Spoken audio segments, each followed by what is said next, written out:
More called name from Adom TV, bedroom health tips. So, Sanya, no Monday to Friday, it didn't come 5 minutes. Be done in 5 minutes topic, no, near Bubu Kakra, because yet now can hear so the mamma, Munyamre. They say ye de 5 minutes and the Obenya Witty. So I won't say Usiandi. Now watch him ye casafa aneurysm. They say ye hypertension, more complications, Nibia, and now Obabeti Usu and Sa. Where nurse penny war Amomule Health Center, where yes you are, ye do home office or no may measurements no hypertension who do no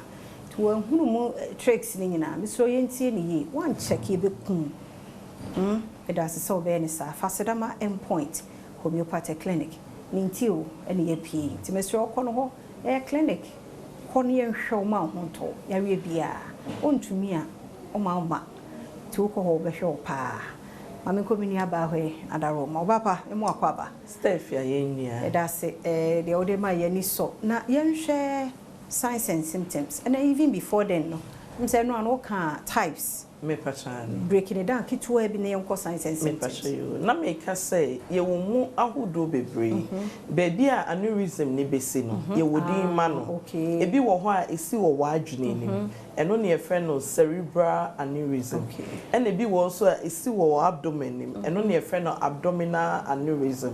and ye wo de esi wo okoko side eno ne efre no thoracic aneurysm and ye wo peripheral aneurysm and no ye wo extremities no onan ene wonsa etayisi because sabi eni ni na e wo arteries bia e carry blood e de akoni peduane mu ni na enti na ye de atoto den no enti ho no block pe na je say me pacho say eye mrepe na ehu balloon na akopai na yenye din na ma no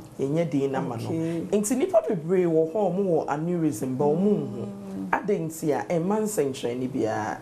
enti wonam ho wadwene no entini na di moja ekọ adwene no ehu balloon but unhu agi say sebi ebia wo koye nhwehwemu bi investigation bi ukotwa wuti mu picture to say bia CT scan na ne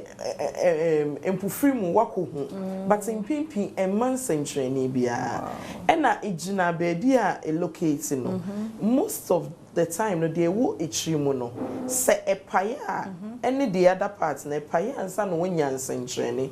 apaya wie no eno so ye miriketu obre if we say eno epipe muja ni nyunu enti entem a wo se ye intervene eno na make us wo healthcare system ekosi delays ene na kafra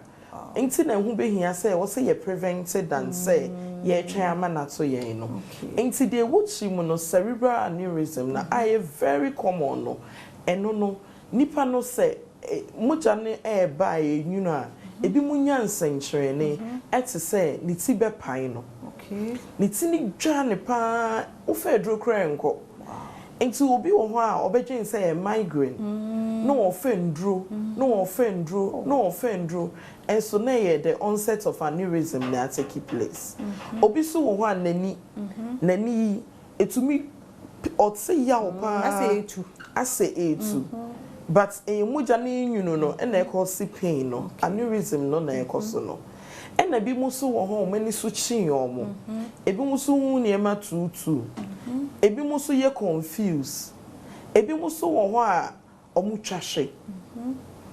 enti ansa na obedru se we twahwe ne ye be rush de wako hospital no wonsom na de be CS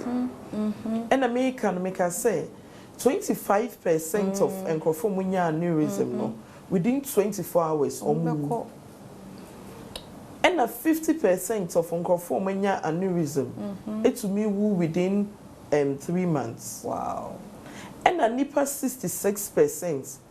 are almost surviving aneurysm no. Almost ended up with brain damage. Wow. You can brain damage adrenaline system. I said any what obi wo ha onye oriented onim na yire mpo na yire be jonko hu se na yire because obi so wo ye confused obi so kra mpo wo ho a o mood swing ote wa na wo su because adrenaline no sabi asen enti we condition we ye condition bia ni kwan se etoto na se kra o chanya me ya aduma ye beto aso Enti aneurysm no ene ye ka ho asem yi wo tena so sabe ya wadaro ma ya kan ho ye nyina ye ntie na etie ya bebre a ye mfa ne say migraine said the waka no ni ntu ho anamom frame point was 0244867068 0244867068 ewe bia frɛ no wɔtena nkwa hoɔden wɔ hɔ afia amankwa atamaklo ebe to aso